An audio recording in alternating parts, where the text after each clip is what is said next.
يا أيها الذين آمنوا أطيعوا الله وأطيعوا الرسول ولا تبطلوا أعمالكم.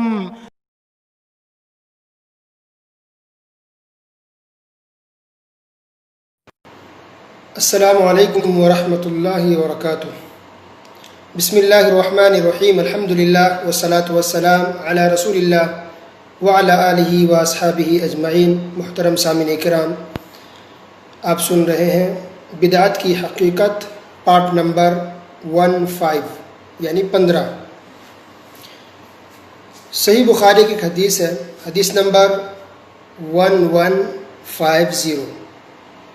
انس رضی اللہ تعالیٰ عنہ بیان فرماتے ہیں کہ نبی کریم صلی اللہ علیہ وسلم مسجد میں تشریف لائے تو دیکھا کہ 2 کھمبوں کے بیچ میں ایک رسی بندھی ہوئی ہے۔ آپ نے پوچھا یہ کیا ہے؟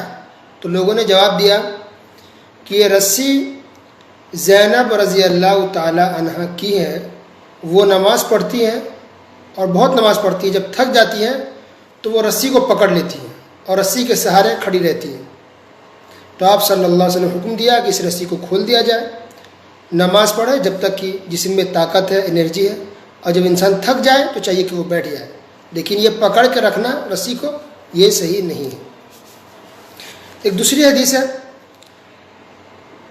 یہ حدیث صحیح مسلم کے اندر ہے۔ نبی کریم صلی اللہ علیہ وسلم نے عبداللہ بن عمرو بن عاص رضی اللہ عنہما سے پوچھا کہ کیا تم روزانہ روزے رکھتے ہو؟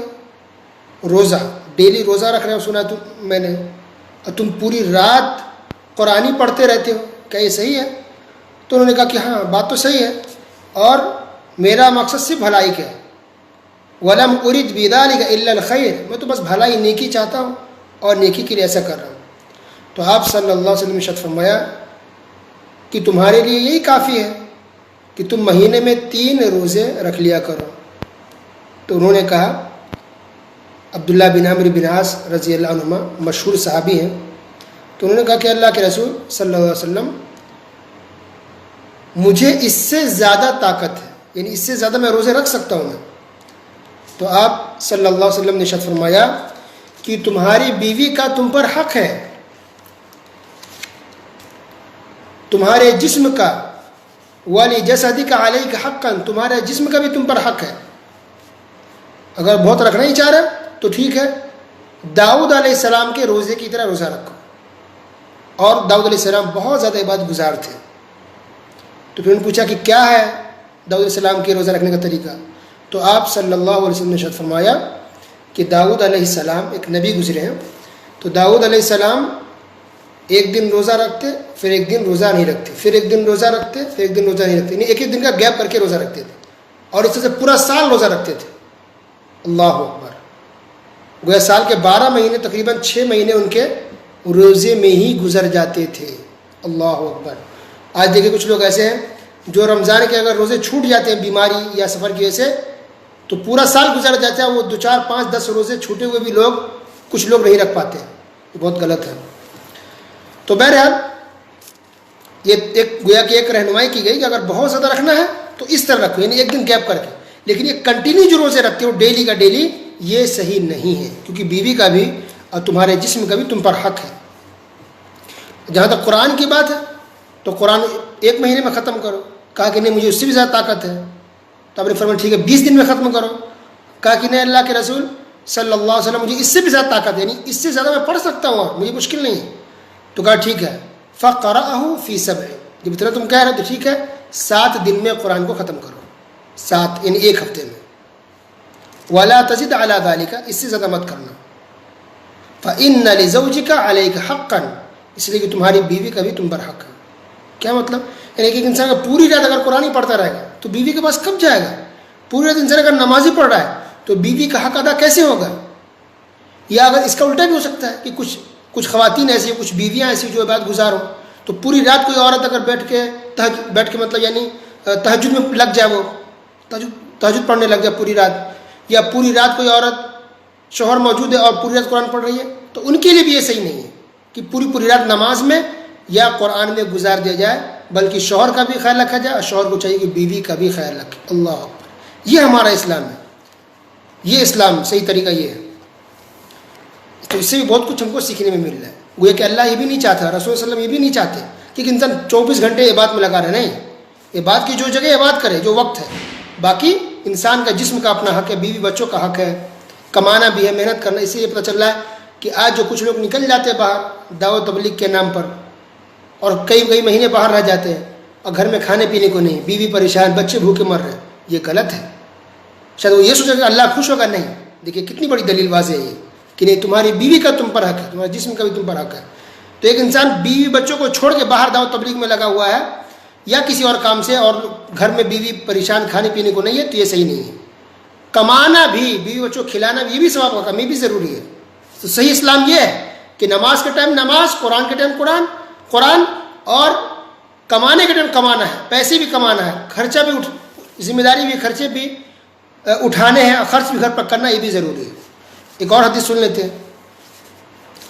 یہ حدیث بھی انس رضی اللہ تعالیٰ عنہ سے مروی ہے، بہت مشہور حدیث ہے، آپ لوگوں نے سنا ہوگا کہ ایک کی 3 شخص یعنی 3 صحابی آئے گھر پر نبی صلی اللہ علیہ وسلم کے، اور نبی صلی اللہ علیہ وسلم کی عبادت کے بارے میں پوچھا.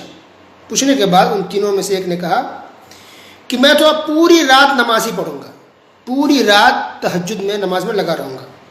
دوسرے شخص نے کہا کہ میں ڈیلی روزہ رکھوں گا، روزانہ روزہ. تیسرے شخص نے کہا کہ میں تو عورتوں سے دور رہوں گا، یعنی شادی نہیں کروں گا، زندگی بھر کنوارا رہ جاؤں گا تاکہ میں زیادہ خوب عبادت اللہ تعالیٰ کی کر سکوں. اس بات کی خبر لگی رسول اللہ صلی اللہ علیہ وسلم کو. یہ حدیث صحیح بخاری کے اندر ہے، حدیث نمبر 5063. تو پیارے نبی صلی اللہ علیہ وسلم نے کہا کہ نہیں، یہ طریقہ غلط ہے. دیکھو میں تہجد بھی پڑھتا ہوں اور سوتا بھی ہوں. انسان کو سونا چاہیے، حرام کا تہجد پڑھے. لیکن ہاں اس سے یہ ہے کہ اگر کچھ لوگ آج کل کچھ لوگ ایسے ہیں جس کو رات میں نیند نہیں آتی، کچھ لوگ ایسے ہیں جس کو نیند آتی نہیں ہے، سو رہے ہیں مگر نیند نہیں آ رہی ہے، تو کیا وہ تہجد نہیں پڑھیں گے؟ نہیں، پڑھ سکتے ہیں. یہ شرط نہیں ہے کہ آپ کو سونا ہی پڑے گا کہ کسی کو نیند نہیں ہے، نہیں، بلکہ افضل ہے، سنت طریقہ انسان سو جائے، سو کر کے پھر اٹھ کے تہجد پڑھے. لیکن اگر کسی کو نیند نہیں آ رہی ہے اور جاگا رہ گیا، اب تہجد کا وقت ہو گیا، تو چاہیے کہ تہجد پڑھ لیں، کوئی حرج نہیں اس میں. تو کچھ لوگ منع کرتے کہ نہیں تہجد مت پڑھو، کمپلسری آپ کو سونا پڑے گا، اگر آپ نے سویا نہیں تو آپ کا تہجد نہیں ہوگا.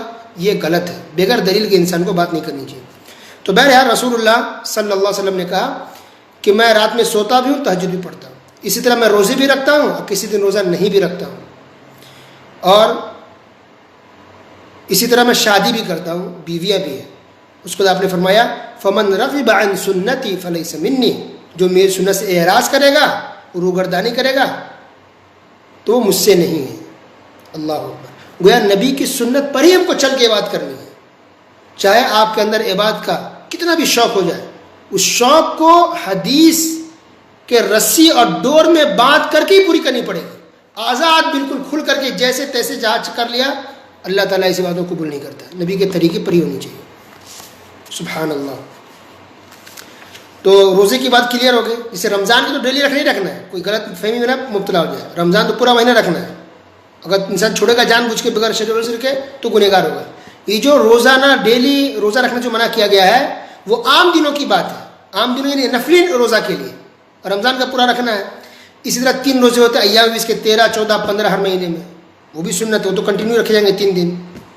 سوموار جمعرات کے روزے ہوتے ہیں، وہ الگ ہے. یہ جو منع کیا گیا ڈیلی روزہ رکھنا، یہ عام دنوں میں نفلی روزہ انسان ڈیلی رکھنا لگ جائے تو وہ صحیح نہیں ہے. گیپ کر کے انسان رکھے اگر بہت زیادہ رکھنا کسی کو. تو ایک اور حدیث سن لیجیے. یہ حدیث بھی صحیح بخاری کے اندر ہے، حدیث نمبر 6704. اللہ کے رسول صلی اللہ علیہ وسلم نے دیکھا کہ ایک شخص دھوپ میں کھڑا ہوا ہے.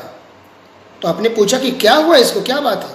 تو لوگوں نے بتایا کہ یہ شخص ایسا ہے جس نے یہ نظر مانی ہے، منت مانی ہے، نظر، کہ وہ سائے میں نہیں جائے گا، دھوپ میں ہی رہے گا، کسی سے بات بھی نہیں کرے گا، خاموش رہے گا، اور بیٹھے گا ہی نہیں، کھڑا ہی رہے گا، اور روزے کی حالت میں ہے. جو روزہ بھی رکھے ہو اس کی بھی نظر ہے. تو کتنی بات ہو گئی کہ وہ دھوپ میں ہی رہے گا، سایہ اس کو نہیں چاہیے، بات نہیں کرے گا، وہ بیٹھے گا نہیں، اور روزے میں رہے گا. 4 چیزوں کی اس نے منت مانی ہے. تو کیا رسول اللہ صلی اللہ علیہ وسلم خوش ہو گئے کہ اچھا بہادر آدمی دھوپ میں کھڑا ہے، روزہ رکھے ہوا ہے، اللہ کے بات کے لیے؟ نہیں. آپ صلی اللہ علیہ وسلم نے منع کیا، کہا کہ دیکھو اس کو حکم دو، کہو کہ وہ آدمی بیٹھ جائے، بیٹھنے کے لیے کہو، یہ کھڑا ہونے سے کیا ہوگا، کیا ثواب ملے گا، بیٹھنے کہو، اور کہو بات کرے، یہ خاموش چپ ہو جانا یہ بھی کوئی عبادت نہیں ہے، اور پھر کہو کہ سائے میں چلا جائے، یہ دھوپ میں رہنے سے بھی کوئی ثواب نہیں ملے گا، اللہ نہیں چاہتا کہ دھوپ میں رہے کوئی بندہ تکلیف میں رہے، تو دھوپ سے ہٹنے بولو، کہو سائے میں یعنی چھاؤں میں چلا جائے۔ اور رہی بات روزے کی، تو روزہ چونکہ عبادت ہے تو روزہ کو کمپلیٹ کر لیں، گویا 4 چیزوں سے ایک چیز روزہ، یہ اچھی چیز تھی کہ روزہ کمپلیٹ کرے، ٹھیک ہے، باقی 3 چیز اس کا کوئی فائدہ نہیں ہے، جس کا تعلق عبادت سے نہیں ہے، اسلام سے نہیں ہے، جس چیز اللہ کو مطلوب نہیں ہے وہ کرنے کا کوئی فائدہ نہیں ہے۔ تو بہت اہم بات ہو گئی یہ حدیث کے اندر، بہت سی چیزوں کا خلاصہ ہوا۔ کچھ لوگ یہ بیان کرتے ہیں نا فلاں بزرگ ولی تھے تو انہوں نے ایک پیر پر کھڑے ہو کر کے پورا قرآن ختم کر دیا، سب تالیاں خوش، ماشاء اللہ بہت اچھا کام کیا، کیا پتہ چلا غلط ہے، یہ کوئی اچھا کام نہیں ہے۔ پہلی بات تو اس طرح کا واقعہ غلط ہوتا ہے، لوگ بنا بنا کے پھیلا دیتے ہیں، جو بھی ہوتے ہیں بزرگ ولی وہ ان طرح کے قصوں سے، واقعہ سے وہ لوگ بیچارے بری ہیں۔ یہ بات کی جو آنے والے لوگ ہیں جو اندھ بھکت ہوتے ہیں وہ جھوٹی جھوٹی باتیں بنا بنا کے پھیلا دیتے ہیں، ٹھیک ہے، اور اگر کسی نے واقعی ایسا کیا ہے تو اس نے غلط کیا ہے، کیونکہ دیکھیں یہ صحابی دھوپ میں کھڑے ہوئے تھے، دھوپ میں تھے، نمبر 2 کھڑے ہوئے تھے، بیٹھے نہیں تھے، تو اس نے حکم دیا کہ کہو بیٹھے، کھڑے ہونے سے کیا ہوگا، تو یہ کھڑے ہو کر کے ایک پیر پہ قرآن پڑھنا یہ کوئی ثواب کا کام تھوڑی ہے، نہیں ہے، ایک پیر پہ کھڑے ہو کر کوئی اور عبادت کرنا یہ صحیح نہیں ہے۔ نماز، تہجد، دیکھیں ساری چیزیں 2 پیر پہ سے کھڑا ہوتا ہے، یہ ایک پیر پہ کھڑے ہو کر کوئی کام کرے، کھانا انسان کھانا نہیں کھا رہا، رکھا ہوا ہے، پھینکا جا رہا ہے، انسان کھانے بھوکے ہیں، تو یہ کوئی ثواب نہیں ہے۔ تکلیف دینا، ابن خزیمہ رحمۃ اللہ علیہ نے اس حدیث کے بارے میں شرح کرتے ہوئے انہوں نے لکھا ہے کہ دیکھیں اس کے اندر جو باتیں، جو روزہ صحیح کام تھا تو روزہ رکھنے کا تو نبی نے حکم دیا کہ ٹھیک ہے کمپلیٹ کر لو، لیکن دھوپ میں رہنے سے منع کیا، حالانکہ اصل دیکھا جائے اگر دھوپ میں کوئی چلا جائے تو گناہ تو نہیں ہے دھوپ میں کھڑا ہونا، دھوپ میں جانا، لیکن چونکہ دھوپ میں انسان دیر تک رہے گا تو اس کو تکلیف پہنچے گی جسم کو، تو اس وجہ سے انسان اگر تکلیف پہنچاتا اپنے آپ کو، چاہے دھوپ سے ہو یا کسی اور چیز سے ہو، جسم کو نقصان پہنچاتا ہے تو وہ چیز بھی انسان کے لیے حرام ہو جاتی ہے۔ اللہ اکبر، یہ بات کس نے کہی؟ ابن خزیمہ رحمۃ اللہ علیہ نے۔ تو بہت سی چیزیں لوگوں نے ایجاد کر لی ہے اور اپنے آپ کو تکلیف دیتے ہیں، عبادت کرتے ہوئے جان بوجھ کے تکلیف اپنے آپ کو ڈالتے ہیں، تو یہ طریقہ صحیح نہیں ہے۔ سنت کے مطابق انسان عمل کرے، اچھے سے کرے، اور وہ کام نہ کرے جس سے نہ اس کا بھلا ہے نہ اسلام کا بھلا ہے، اور جس کا ذکر نہ قرآن میں ہے نہ حدیث میں ہے، اور جو طریقہ رسول اللہ صلی اللہ علیہ وسلم نے نہیں سکھایا وہ کام انسان کو نہیں کرنی چاہیے۔ آج کے لیے بس اتنا ہی کافی ہے، باقی باتیں انشاءاللہ اگلے درسوں میں سنیں گے۔ وصلی اللہ علی نبینا محمد وعلی آلہ وصحبہ اجمعین، والسلام علیکم ورحمۃ اللہ وبرکاتہ۔